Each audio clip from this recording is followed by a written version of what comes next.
De volta com você para falar aqui da reanimação cardiopulmonar em crianças e bebês, que tem uma diferencinha aí, vocês já vão ver. Para fazer essa RCP em crianças, assim como em bebês nem recém-nascidos, a gente precisa levar em consideração a estatura física dessas crianças. Para você fazer essa reanimação em criança, você vai seguir aí aqueles 10 passos mostrados, porém, na hora de comprimir, você vai usar apenas uma mão. Uma mão já resolve. Quando a gente fala aqui de bebês e recém-nascidos, você vai comprimir com apenas 2 dedos. É isso mesmo, olha aqui, ó, a compressão vai ser com apenas 2 dedos. A força deve ser proporcional às limitações físicas da vítima. E aqui fica aquela dúvida, né? Onde é que a gente considera como criança, onde é que a gente considera como bebê ou recém-nascido? Olha, até 2 anos de idade tem se considerado aí bebê, é um bebê.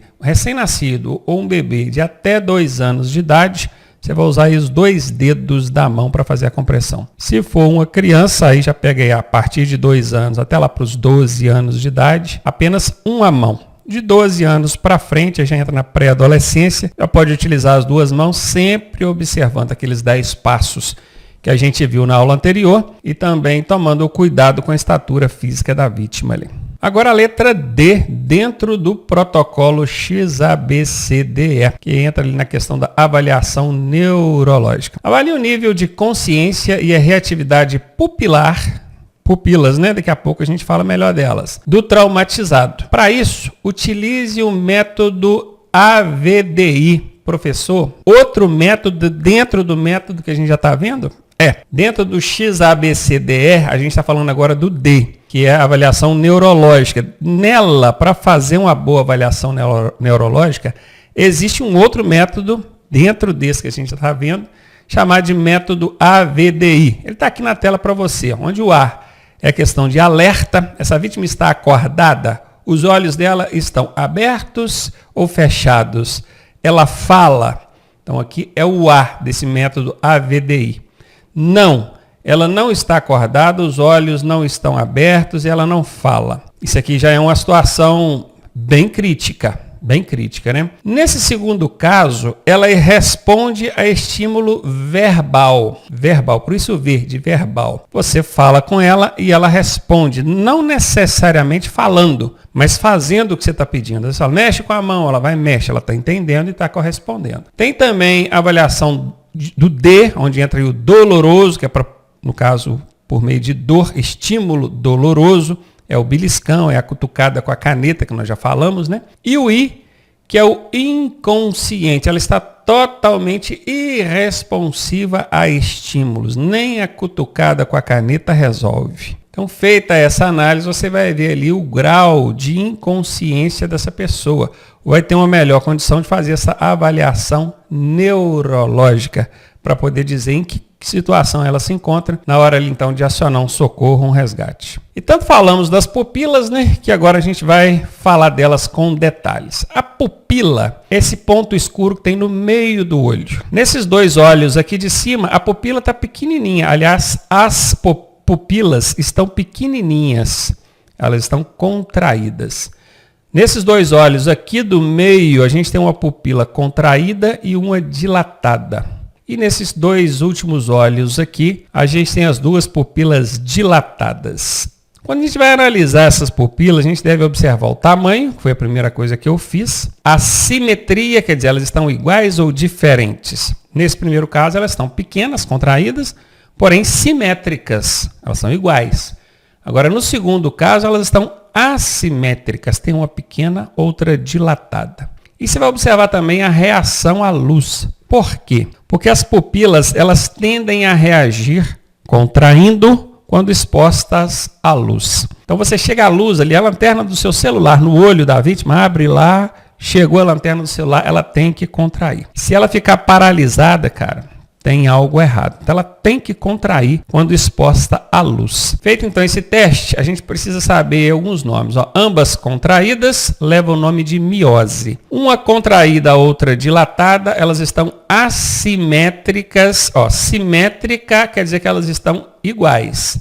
Assimétricas, elas estão diferentes. leva o nome de anisocoria. E quando as duas estão dilatadas, leva o nome de midríase.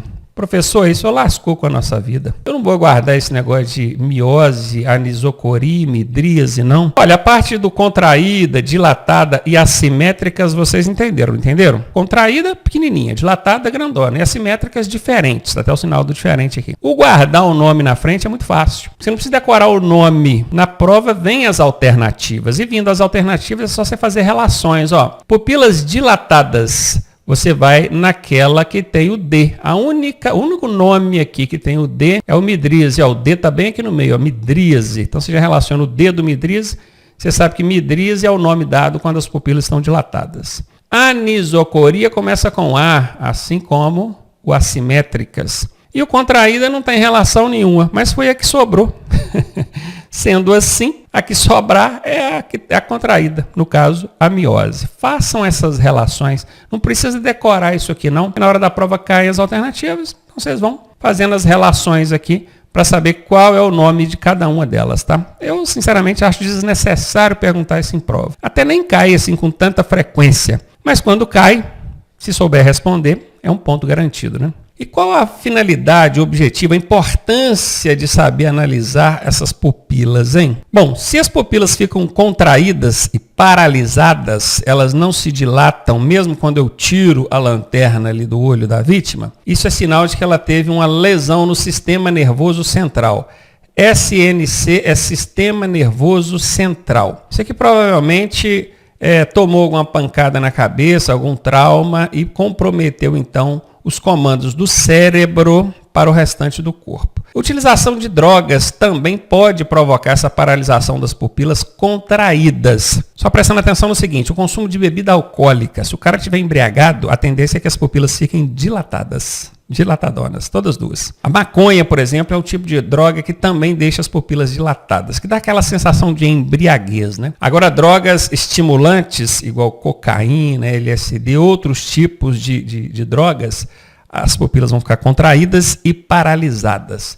Então, por aí você já suspeita. A pessoa está com trauma na cabeça, sofreu uma lesão no SNC, Sistema Nervoso Central, ou usou droga estimulante. Quando elas estão assimétricas, uma pequena e a outra grande, a primeira suspeita é de AVC, acidente vascular cerebral. O que é o AVC? Normalmente uma pessoa quando sofre um AVC, não precisa nem ser de acidente de trânsito não, tá? Mas sofreu um AVC, ela tende a paralisar um lado do corpo, não é? Pois é, por isso que uma pupila fica dilatada e a outra contraída, porque ela, na verdade ela paralisa, não é que a outra fica contraída, uma fica normal e a outra dilatada, paralisada. Pode ter acontecido com ela ali um AVC. O pessoal chama de derrame, né? Derramou, teve um derrame. E o TCE, que é o trauma crânioencefálico. Trauma crânioencefálico. Pancada na cabeça. E no caso da midríase, pode acontecer anóxia ou hipóxia. Esse óxia aqui é de oxigenação. Oxigenação aonde, professor? No cérebro. No cérebro. O hipo, nós já aprendemos que o hipo é baixa oxigenação no cérebro por conta de falhas circulatórias, sangue, hemorragia, certamente. E o anóxia, meu amigo, já é ausência total de oxigenação no cérebro. O hipo é baixa. Agora, o anóxia, ausência total. Não tem circulação sanguínea no cérebro. Essa pessoa certamente vai estar totalmente inconsciente. Olha aqui, ela apresenta inconsciência, que é o que já vem falando logo aqui no segundo item. Choque. Que choque? Choque elétrico? Não, choque hipovolêmico. Ela entrou naquele estado de depressão do organismo, que nós vimos agora há pouco, por conta de baixo volume sanguíneo, pouca circulação ou nenhuma circulação sanguínea. Por isso que está acontecendo hipóxia ou anóxia, que é falta de oxigenação no cérebro. Ela certamente estará em parada cardíaca e a hemorragia está acontecendo. Bom, conhecendo então as pupilas, vendo quais são os comportamentos delas, os nomes e os possíveis sintomas aí a depender de cada tipo de pupila, prossigamos então. Agora já chegando à letra E do nosso protocolo XABCDE, né? Aqui entra a questão da exposição e controle da hipotermia. Hipo é baixa, termia temperatura, baixa temperatura. Uma forma eficiente de identificar possíveis lesões é despir a vítima. Perceba aqui que ele está cortando com a tesoura. Ó. Você já deve ter visto isso em filme, na internet, algum vídeo. É muito comum em bombeiro, o pessoal do SAMU chega e começa ali, vai com a tesourinha cortando a calça da pessoa, cortando a roupa. Beleza, tudo bem. O fato de você expor uma área lesionada, você como socorrista leigo, você não é nem socorrista, você como motorista, expor ali uma lesão que você tem encontrado é ótimo, porque o socorrista profissional já vai chegar, já vai ver aquilo ali de cara e já não perde esse tempo, ele já ganha esse tempo, ele já vê a lesão, já identificou e já entra tratando. Agora tem que tomar alguns cuidados, tá? Tome cuidado para não expor partes íntimas da vítima. Mantenha a vítima aquecida, porque se por um lado você tem que expor ali as lesões, por outro lado você tem que tomar cuidado com isso aqui, ó, hipotermia, que é a baixa temperatura corporal, tá? Cerca de 40% das vítimas desenvolvem um quadro de hipotermia durante a fase de atendimento inicial. Por quê? Porque o socorrista, ou quem chegou ali, não tomou o cuidado de manter a temperatura corporal da vítima. Principalmente essa região de abdômen e tórax e dorso. Principalmente essa região de abdômen, tórax e dorso. Abdômen, região da barriga, tórax do peito, dorso, as costas. Essa é a região que precisa ser mantida mais aquecida, tá? E ok, com isso aqui nós chegamos no do protocolo XABCDR. Passamos cada um deles comentando aí mais profundamente em cada ponto.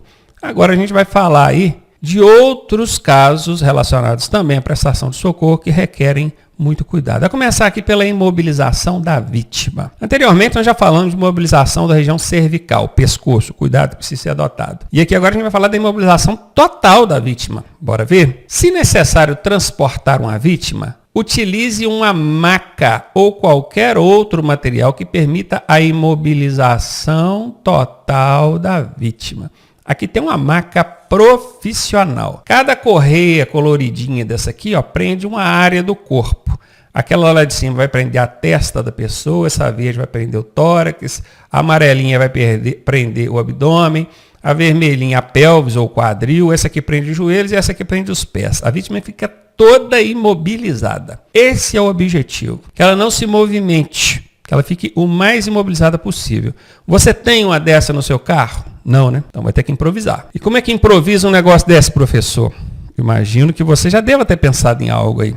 Uma tábua, não é? Eu acho que eu contei aqui no curso, se não contei, ou se já contei, vou repetir. Teve um acidente de atropelamento que eu ajudei a socorrer, isso há uns 20 anos, 25 anos atrás, onde um carreteiro e eu fomos os primeiros a chegar no local. O carreteiro já desceu da carreta com o pisca-alerta ligado, 4 cones na mão, espalhando para a pista fora. Olha a velocidade do cara, em menos de 1 minuto. Ele já ligou o pisca-alerta, sinalizou a pista e já veio com a tábua e uma lona dobrada em cima para colocar o cara em cima dessa tábua com essa lona dobrada para dar um acolchoamento ali. E ali a gente mobilizar ele e transportar. Estava próximo da nossa cidade. A gente nem esperou. Na época nem tinha corpo de bombeiros na cidade onde a gente estava. Hoje em dia tem Cobom, tem SAMU, tem tudo. Mas naquela época não tinha nada. Então ele adotou a medida mais adequada, na minha opinião, que foi transportar a vítima até o hospital, que estava a 1 quilômetro do hospital. Só que ele fez isso com cuidado. Ele não fez isso de qualquer maneira. Por isso que aqui diz, ó, se necessário transportá-la, faça isso utilizando uma maca para imobilizar totalmente a vítima. E aqui, ó, tenha muito cuidado, pois uma lesão na coluna pode deixar a vítima permanentemente paraplégica ou até tetraplégica, né? Temperatura corporal agora. Febre é quando a pessoa está com mais de 37 graus Celsius de temperatura. Coloca o termômetro ali e a gente não coloca na boca, tá? Essa medição via oral assim, ó, ela não deve ser feita por nós, leigos. A gente vai usar debaixo da axila aqui mesmo, que é o padrãozão que a gente já conhece. Coloca o termômetro ali. Até 37 tá ok. Se deu 37,1, já está com a temperatura acima do normal, já pode ser considerada ali uma temperatura elevada. A hipotermia, vejam bem, ó, hipo é o que mesmo, gente? Baixa, não é? Vocês vão ficar fera nesse negócio. Baixa temperatura, quer dizer, menos de 36. Vejam bem, com 36 está ok. Menos de 36 é que é considerada hipotermia. O que fazer em cada caso desse? No caso de febre, desagasalhe a vítima. Desagasalhar é o contrário de agasalhar. O que é agasalhar alguém? Coloca uma blusa, um cobertor, manter ela agasalhada. No caso de febre, você tem que desagasalhar a vítima, retirar a roupa da vítima, deixar ela o mais exposta possível. E isso, assim, acaba causando um desconforto na vítima, porque quem está com febre sente frio. Não é que está fazendo frio. Às vezes o ambiente está na temperatura normal, mas ela está com a temperatura corporal muito alta, então o ambiente torna-se frio para ela, parece frio para ela. Então, se você olhar por ela, ela quer ficar agasalhada. Só que olha o problema. Se a temperatura corporal está elevada, o que a gente tem que fazer? Abaixar. Se você agasalha uma vítima dessa, você coloca um cobertor nela, o que você está fazendo? Você está mantendo a temperatura corporal ou até aumentando. Então, está errado. Não pode. Tem que desagasalhar. Eu sei que ela vai reclamar, que vai ficar no frio, mas isso evita pelo menos que a temperatura aumente. Outro erro comum é o chazinho, né? Chazinho de laranja quente da vovó. Pô, aquilo só aumenta a temperatura, cara. Aquilo não ajuda em nada, tá? Banho na temperatura corporal. Quando falar na temperatura corporal, é a temperatura normal. É aquele morninho mais para frio do que para quente. Professor, eu vi o médico uma vez dar banho frio no meu filho, no meu irmão, para baixar a temperatura. Sim, ok. Você dá um banho frio, você vai baixar a temperatura. Só que isso acontece de forma muito brusca e pode acontecer ali um choque na vítima. Um choque. E esse choque pode vir a dar uma consequência qualquer e o médico sabe como proceder. E você sabe? Não, né? Então o banho frio deixa só para o profissional. Você dá um banhozinho morno, mais para frio do que para quente, ótimo, isso é excelente. Faça as compressas frias.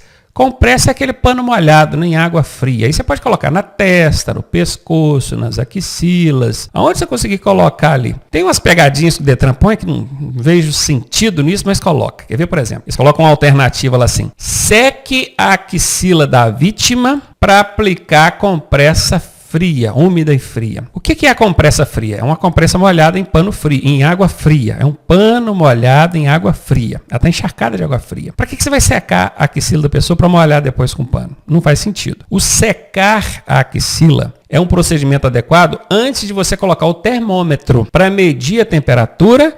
É procedimento correto que você seque a axila da vítima. Agora, secar a axila para colocar um pano molhado ali debaixo é enxugar gelo, né, gente? Então, cuidado, porque o Detran acaba misturando duas informações verdadeiras que viram uma falsa. No caso de temperatura baixa, aí sim, aí você vai agasalhar a vítima. É para botar blusa, cobertor, cachecol, touca, o que tiver na reta. O que não pode é aquecer a vítima só com calor externo. Você chega perto de uma lareira, da mesma forma que a temperatura corporal alta, você dá um banho frio, acontece aquele choque térmico. No caso dela com a temperatura baixa, você chapa nela aqui um fogo de lareira, aquela coisa quente, também pode acontecer o choque térmico, sacou? Então por isso que não é adequado essa exposição a calor externo. Um calor ambiente controlado, tudo bem. Longe da lareira, ok. Mas pertinho, não. Mantenha lá, ou seja, mantenha a vítima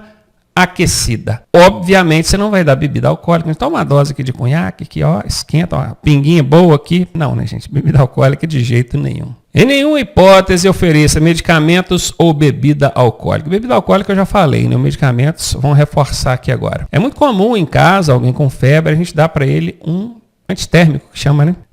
Esses medicamentos domésticos comuns, não vou falar nome para fazer propaganda para ninguém. Pois é, esses antitérmicos comuns, você usa em quem você conhece, já sabe que usa, não tem problema nenhum. Parece um medicamento inofensivo, cara. Mas eu tenho um colega que quase morreu porque ele era alérgico a um tipo de medicamento desse. Esses domésticos aí que você conhece, que parece que não faz mal a ninguém. Deram um medicamento daquele para ele. Cara, ele foi ficando vermelho, daqui a pouco foi dando mancha, empolou todo, foi parar no hospital, não resolveu, foi para UTI, quase morreu. Quase. Por causa do medicamentozinho doméstico, que a gente toma ele ali em gotas, ele rindo. Nenhuma medicação deve ser oferecida à vítima de acidente de trânsito. Nenhuma, guardou isso? Anote isso, ó. Nenhuma medicação, por mais simples, comum e doméstica e usual que seja, não ofereça medicamento para vítima de acidente de trânsito. Lesões comuns em acidentes. Nós temos as fraturas, entorses e luxações. Essas são as mais comuns, tá? Por quê? Porque elas são lesões resultantes de pancada. E o que acontece no acidente é pancada, né? Bateu, dá-lhe pancada. Nesse primeiro caso aqui, fratura, aconteceu o rompimento do osso. Nesse segundo caso, aconteceu um entorse, ó, vejam bem, ó, torceu aqui, compromete a parte de ligamentos, não necessariamente a parte óssea, mas a parte de cartilagens ali e ligamentos são comprometidos. Jogadores de futebol, atletas de um modo geral, jogadores de vôlei, basquete, sofrem muito com isso. E a luxação é quando o osso não quebra, mas se desloca da posição natural. Nesse terceiro caso aqui, ó, um profissional qualificado consegue identificar qual osso se deslocou, a posição dele voltar para o normal. Agora você, leigo, jamais vai tentar voltar um osso para o lugar. Principalmente, eu já vi isso acontecer. Às vezes a pessoa acha que foi só uma luxação, que o osso só deslocou do lugar, e na verdade aconteceu ali uma fratura fechada, onde o osso só trincou. No que o espertalhão tentou mexer para voltar para o lugar, aí ele deslocou aquela fratura, o osso perfurou a pele e aí virou uma lesão externa, com sangramento, rompimento de artéria. Comprometeu muito a vida da pessoa. Uma besteirinha. Então, cuidado com isso, tá, gente? Para de querer ficar acompanhando pato, que você vai morrer afogado. Tô brincando. Então, fratura é quando o osso quebra. Entorse é quando acontece isso aqui. Lesão no ligamento ou cartilagem. E luxação é quando o osso se desloca da posição. O que fazer? Imobilizar. Tem caixa alta. O que é caixa alta? Letras maiúsculas, garrafais, bem grandes. Faltou só colocar aqui vermelho e piscando, que é para nunca mais você esquecer. Em qualquer uma dessas lesões, o que você vai fazer é imobilizar. Você não vai mexer e não vai permitir que ninguém mexa, nem mesmo a própria vítima. Aplicar gelo ajuda, porque o gelo evita o edema, que é o inchaço. Aplicar paninho quente em água de sal ajuda a inchar e doer. Então essa receitinha da vovó não funciona não, tá? Você já viu o jogador de futebol, torceu lá ou tá com alguma lesão, ele sair lá do lado de fora e botar pano quente nele? Não, né? É só bolsa de gelo. Vocês já viram isso? Vocês já viram. Quem assiste futebol aí sabe disso. Nesses tipos de fraturas, então, nós estamos falando agora de fraturas. Ó, volta cá, ó. Aqui nós tínhamos fratura, entorse e luxação, né? No caso da fratura, nós temos fraturas fechadas e fraturas abertas. Se você perceber, uma fratura fechada ela pode ter múltiplos tipos, oblíqua, cominuta, espiralada, mas isso que está aqui embaixo não vai perguntar na sua prova, tá? Prenda-se ao que está aqui em cima. Fratura fechada é aquela onde há a trinca ali no osso, há a fratura no osso, porém esse osso não rompeu a pele. Já a fratura aberta, o osso rompe a pele. Fica exposta. Uma fratura aberta, ela é exposta. Você vê o osso do lado de fora da pele. O grande problema disso é que, além de lesionar músculos e tecido epitelial, que é a pele, ele pode romper ali também uma artéria. Se rompe principalmente pro lado de dentro aqui. O lado de dentro tem uma artéria que chama femoral, que se romper ela, meu amigo, é caixão, tá? Tem que tomar muito cuidado com isso. Então, não tente recolocar um membro lesionado na posição natural. Nós já aprendemos isso. Você não vai tentar recolocar membro na posição natural. O que você vai fazer? Você vai imobilizar. Essa é a ordem. Não aplique nada quente. Gelo pode, professor? Pode. Beleza. Fratura fechada, como é que trata ela? Quais são os procedimentos? Imobilize a região afetada. Imobilize. Imobilizar. E para fazer isso, você vai prender em pelo menos 4 pontos. Prender em pelo menos 4 pontos. Como é que eles imobilizam a fratura quando você chega lá no hospital? Gesso, né? Eles passam ali uma bandagem, que é aquela faixa, né? Com gesso. Aquilo endurece e pronto, fica lá numa posição só, não consegue mexer. Fica aí 30, 40 dias com aquele gesso. Aquele gesso tem remédio, por isso que o osso cola. Não, o gesso não tem nada. Ele só imobiliza, ele não deixa você movimentar, fica paradinho. E paradinho o osso vai e regenera. Então o imobilizar não precisa ser com gesso, não.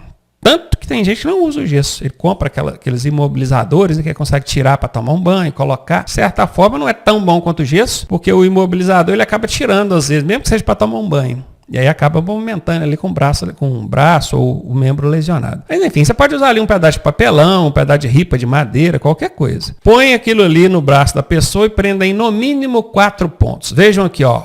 1, 2, 3, 4. Como é que funciona isso? Esse camarada aqui, certamente a lesão dele foi nessa região aqui, ó. Aqui, ó. Por quê? Porque a gente tem que prender abaixo da fratura e acima da fratura. E tem que prender também na articulação acima da fratura e na articulação abaixo da fratura. A articulação é a do cotovelo, né? Basta que vocês saibam disso. Tem que imobilizar, pode improvisar um material rígido qualquer, e ele vai prender no mínimo 4 pontos. Abaixo da fratura, abaixo e acima da fratura, né? E também na articulação. A articulação aqui é a do ombro, ó, acima da fratura, e na articulação abaixo da fratura. Aplique gelo para amenizar a dor e o inchaço. Improvise uma tipóia para o apoio do membro lesionado. No caso do braço, a tipóia aqui, ó, pegou um pano em triângulo, passou ali no pescoço, apoiou o braço da pessoa, pronto, resolveu, tá aí.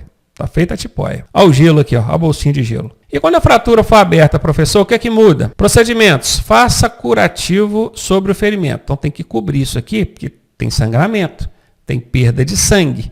Se você não conter o sangramento, isso pode virar uma hemorragia, um caso mais grave. Além de deixar aquela lesão exposta, né, a micro-organismo, poeira, ao ar que seja. Aquilo ali já pode infeccionar, pegar algum agravante ali. Então joga um pano limpo ali por cima, faça o curativo.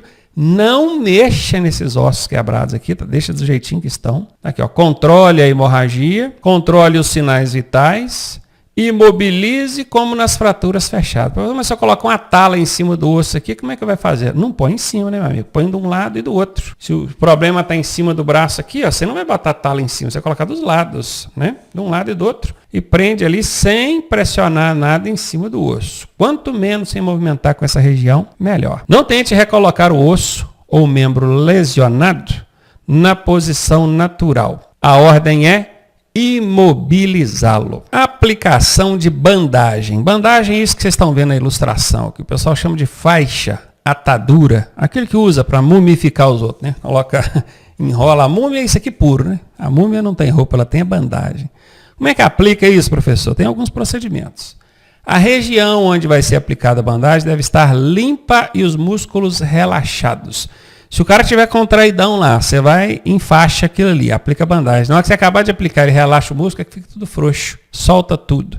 Então, antes de aplicar, você tem que limpar e falar que relaxa, tem que deixar relaxado, tá? Comece a enfaixar da extremidade para o centro. Ponta da mão é a extremidade, centro é o meio aqui do braço. Então, se você começa a enfaixar do meio e vai sentir da extremidade, o que acontece? Vai prendendo o sangue lá na ponta, vai chegar um momento que a pessoa não vai suportar. Tem que vir da ponta, que é da extremidade, e vir enfaixando para o centro. Enfaixar da esquerda para a direita. O porquê disso?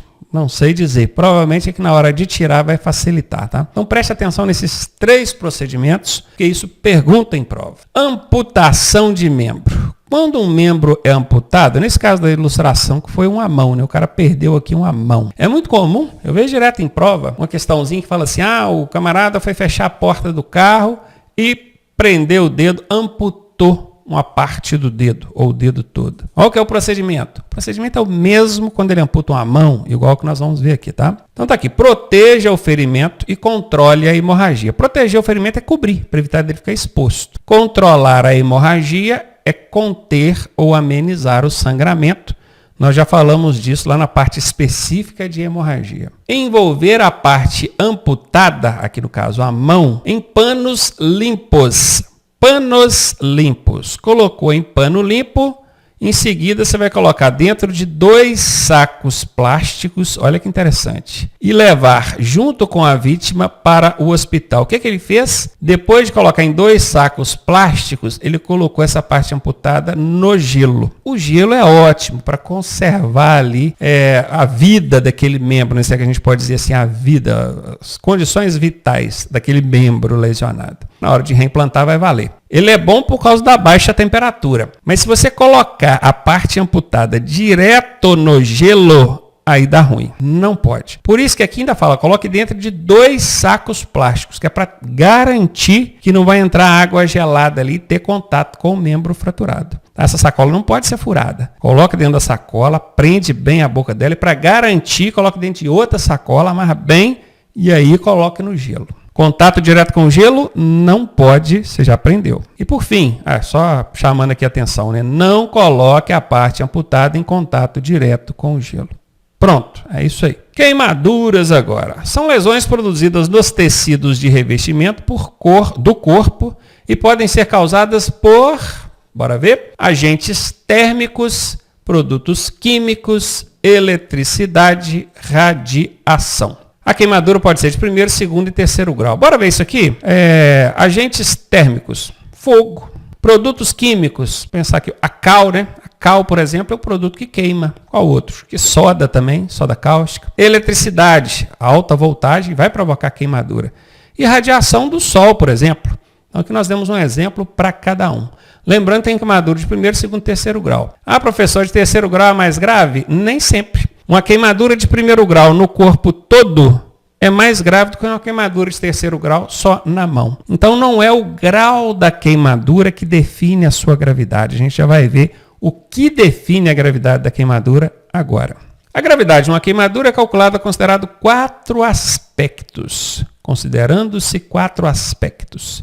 Grau da queimadura, se ela é de primeiro, segundo ou terceiro grau. Localização da queimadura, aonde é que aconteceu, a região de cabeça, genitálias e vias respiratórias, o negócio é mais complicado. A idade da vítima, a percentagem da área atingida. Percentagem é a quantidade. Esse SCTQ significa superfície corporal total queimada. Então são esses 4 aspectos que, avaliados conjuntamente, vão definir a gravidade da queimadura. No slide anterior eu falei que existe queimadura de primeiro, segundo e terceiro grau, mas não expliquei como é que é cada uma, né? A queimadura de primeiro grau ela é superficial, causa só vermelhidão. Se você ficar exposto ao sol durante muito tempo, você vai ficar vermelho, aquilo é uma queimadura de primeiro grau. A queimadura de segundo grau ela já provoca bolha. Já deve ter visto uma queimadura com bolha, né? Pode ser por água quente, um óleo quente, ou até mesmo uma exposição prolongada a um sol muito quente, também pode causar bolhas. A queimadura de terceiro grau, ela provoca a queimadura de tecidos ali, adiposo, muscular. E chega a existir também a queimadura de quarto grau, que é uma queimadura tão profunda que ela atinge até a parte óssea. Mas não vamos entrar nesse detalhe aqui não, nessa profundidade não, porque não é o objetivo aqui do curso, tá? Aqui primeiro, segundo, terceiro grau a gente já trabalha bem. Bora ver isso aqui? Como é que calcula, professor, esse negócio de SCTQ, superfície corporal total queimada? Existe uma distribuição no corpo humano em regras dos 9, regra dos 9. Cada área do corpo vale 9 pontos. Se somar tudo vai chegar a 100. Então vejam, a cabeça do ser humano, ela é uma região bem comprometida aí em caso de queimadura. Ela vale 9 pontos. A região frontal do tórax, 9. A região frontal do abdômen, 9. A frente de cada perna, 9. Deixa os braços por enquanto. Vira essa pessoa de costas. A parte de trás da cabeça vale mais 9? Não, 9 é a cabeça toda. Já as costas dessa vítima, a parte do dorso aqui, 9. E a cacunda, né? Essa parte lombar aqui, mais 9. E a parte de trás das pernas, 9. As duas únicas partes do corpo que não dobram a pontuação é a parte dos braços. Os braços, se você pegar o braço todo, frente e trás, ele vale 9. Cada braço vale 9. Ele todo, cada braço. Aqui vocês estão vendo 4,5, a parte da frente. Se você virar de costa, a parte de trás vale mais 4,5. Então, o braço todo vale 9. Então, todas as partes do corpo valem 9. Lembrando que a cabeça e o braço não tem frente e verso. É o membro inteiro. O resto, que é tórax, abdômen, o dorso, a lombar e as pernas, aí é 9 para frente, 9 para trás. E a genitália aqui está marcando aqui 1 ponto. Veja, aí você vai somar, cara. Você vai somar isso aqui. Cada área dessa aqui já foi atingida em que quantidade? E aí você faz a somatória. E aí você vai chegar à seguinte conclusão. É considerada de alto risco quando a queimadura é de terceiro grau, ou seja, ele queimou tecidos. Queimou tecidos. Não ficou só no bolha, não. Não ficou só na vermelhidão, não. Queimou tecidos, virou ferimento profundo. Terceiro grau, com mais de 10% de superfície corporal queimada, é de alto risco. Mais de 10%. Aí, cara, você pega aqui, se ela queimou o tórax e a barriga aqui, que seja toda aqui, ou nem que seja toda, mas muito boa parte aqui, só isso aqui já dá mais de 10%. Só nessa região aqui, você teve aí terceiro grau, é alto risco. Quando chega na primeiro e segundo grau, uma lesão de menor grau, vai ser altamente comprometedor quando a superfície corporal total queimada for maior que 25%. Aí você já sabe, né? Vão somando aqui, ó, 9, 9, somou lá, passou de 25%, é primeiro e segundo grau, alto risco. Na face, nas vias respiratórias e nos órgãos genitais, também é de alto risco, independentemente do grau da queimadura, tá? E por fim, crianças e idosos. Nesses casos, sempre a gente deve considerar como de alto risco. Aprendendo então como é que funciona essa questão da gravidade da queimadura e aprendendo a calcular isso aqui, usando essa tabelinha, a gente já pode dizer lá no primeiro socorro, no socorrista profissional, né? Só tem vítima com queimadura de tal situação, terceiro grau com mais de 10% de SCTQ, ou superfície corporal queimada. Isso auxilia muito, os caras já viram com os equipamentos os profissionais adequados. Tem algumas técnicas em relação a combater incêndio, ó, corpo em chamas, a pessoa está toda incendiada, o que você vai fazer? Técnica 1, pare, deite e role. Rolar, é do jeito aqui, ó. Não sai correndo não, que quanto mais você correr, mais fogo vai pegar. Então para, deita no chão e rola.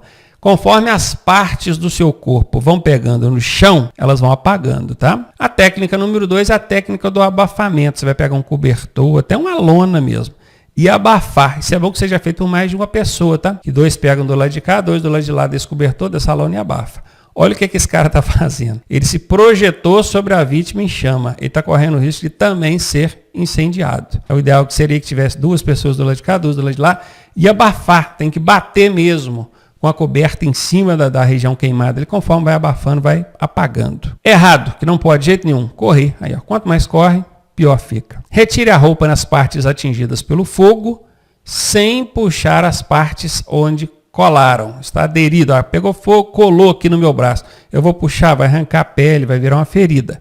Então não faça isso. Ali você vai recortar em volta e pode tirar o restante da roupa. Onde aderir, onde colar, deixa. Retire materiais que possam apertar em caso de inchaço. Lembrando que edema é inchaço. Que materiais são esses, professor? Anéis, pulseiras, braceletes. Uma coisa é certa. A pessoa que sofreu queimadura, ela vai inchar aquela região onde aconteceu a queimadura. Vamos supor que ela queimou a mão. Se você não tirar a aliança dela ali, depois para tirar vai ter que cortar a aliança e mesmo assim vai ferir a pessoa, vai machucar ela. Então tire antes de inchar. Queimaduras térmicas. Se possível, lave a região com soro fisiológico. Seria o melhor dos cenários, né? Mas considerando que dificilmente você vai ter soro fisiológico para lavar essa região, você vai manter sob. O que é sob? É debaixo d'água, para amenizar a dor. A água é ótimo, porque ela praticamente elimina a dor. Só que na hora que você tira a água, volta a doer. Então você pode tiver uma torneira ali, pode colocar a mão, a região que estiver queimada debaixo da torneira, ótimo, não tem problema. Cubra a queimadura com algo não aderente. Se você colocar um pano, uma gaze que seja, em cima de uma queimadura, a umidade da queimadura tende a ser absorvida por essa gaze, esse pano, aquilo vai grudar ali e depois, meu amigo, para tirar é um Deus nos acuda. Contudo, cobrir a queimadura com plástico, esse plástico fininho, pode ser sacola de supermercado, seria recomendável porque não é limpa, né? Mas um plástico limpo, fininho, pode colocar por cima. O professor dá a sensação de que vai esquentar, que vai queimar. Não vai, porque a exposição da área queimada ao ar é que faz arder, dá aquela sensação de ardência, queimadura. E o plástico, ele não absorve umidade, pelo contrário, ele mantém a umidade. Então, na hora de tirar, o socorro especializado, precisar tirar para fazer o trabalho ali, vai sair com facilidade. Agora você coloca um pano, uma gaze, aquilo vai sugar a umidade da queimadura e depois para tirar é complicado. Tá? Não aplique medicamento de nenhuma espécie, nem pomada para queimadura, nem pasta de dente. Essa pasta de dente aqui é tradicional, né? Quem que nunca, né, aplicou uma pastinha de dente em cima de um dedo queimado, uma mão queimada? Ou outras técnicas domésticas, tá? Eu já vi gente aplicar água sanitária, cara. E tem um monte de técnica doméstica. Não vai fazer nada disso. É água, mantenha sob a água. E se precisar de colocar um curativo, faça com plástico, não faça com pano ou material absorvente, não. Queimadura por produto químico não reagente. O que é reagente? Reagente é quando você joga água, que é trem, por exemplo, cal, soda. Você joga água, aquilo ferve, é aí que o bicho pega mesmo. Então, se é um material não reagente, você pode lavar com água corrente, problema nenhum. Agora, se for um material reagente, limpe com um pano seco. Um pano seco, não joga água em cima não, tá, gente? Cubra a região atingida com um curativo estéreo. O que é estéreo? Limpo. E já lembrando que não pode ser curativo que absorve a umidade da queimadura. O plástico seria uma boa. Tem até aquela manta, vocês já viram quando o bombeiro ou o SAMU vai socorrer uma pessoa queimada, tem uma manta prateada, já viram? Mas aquilo ali é mais ou menos o efeito do plástico. Se possível, guarde a amostra da substância para entregar para o socorro especializado. Queimadura nos olhos. Lave os olhos em água corrente por no mínimo 15 minutos. Cubra com curativo úmido. O curativo tem que estar molhado, bem molhado. E limpo. Volte a umedecer o curativo a cada 5 minutos, porque senão ele seca, absorve a queimadura e gruda lá. Queimadura por choque elétrico. Reconheça a cena do acidente, ou seja, avalie a cena do acidente e acione, se necessário, a companhia energética local. Cara, colidiu com um poste. O poste caiu, um cabo de alta tensão em cima do carro. Não se aproxime, tá? Questão de 30 metros, o chão pode estar eletrocutado e você dançar nisso aí. Não coloque a mão na vítima, ela está eletrocutada. Desligue a corrente elétrica, se isso é uma coisa que está ao seu alcance. Ou remova com material não condutor de energia. Por exemplo, uma barra de plástico, um pedaço de madeira seco. Agora, bambu. Eu já vi gente remover corrente elétrica com bambu. O bambu, ele tem água dentro dele. Não tem nada pior para conduzir energia do que água. Nossa, é um chocaço que vai tomar. Então, cuidado com isso aí, hein? Essa queimadura por choque elétrico, ela pode provocar parada cardiorrespiratória. Se isso acontecer, faça a RCP naqueles 10 passos que nós já aprendemos. RCP, reanimação cardiopulmonar. Trate as queimaduras como nos demais casos. Queimadura por radiação, sol. Retirá-lo do local, ou seja, do sol, remover as roupas e aplicar toalhas molhadas. Aplicar gelo sob as axilas, nos punhos, atrás dos joelhos, nas laterais do pescoço. Providenciar imersão em recipiente com água bem fria. Imersão é afundar a pessoa dentro de uma banheira, por exemplo. Se tiver uma banheira, um tambor, uma piscina, alguma coisa, água fria, enfia a pessoa ali dentro, ótimo, vai manter a umidade da pele ali, da pessoa, e a dor vai praticamente cessar. Ingerir líquido, nesse caso pode, cara. Olha que coisa interessante. Um dos raros casos em que é admitido a pessoa ingerir líquido, beber água, é em caso de queimadura por insolação, porque certamente ela vai estar desidratada, então ela precisa se reidratar, beber água. Desde que não haja lesões internas, né? Por exemplo, aconteceu um acidente, ela está com uma lesão interna, saiu do carro, ficou lá no sol, tomando sol o dia inteiro. Aí você chegou, viu que ela está com a queimadura por radiação solar. Você quer reidratar essa pessoa, mas se ela tiver uma lesão interna e você der água, aí você complica a vida dela. Então, se não houver lesões internas, aí você pode dar o líquido para reidratar. E vamos parar por aqui, já deu o nosso tempo, fechamos aqui a parte de queimadura, voltamos na próxima aula falando sobre primeiros socorros e outros tópicos aí. Espero você.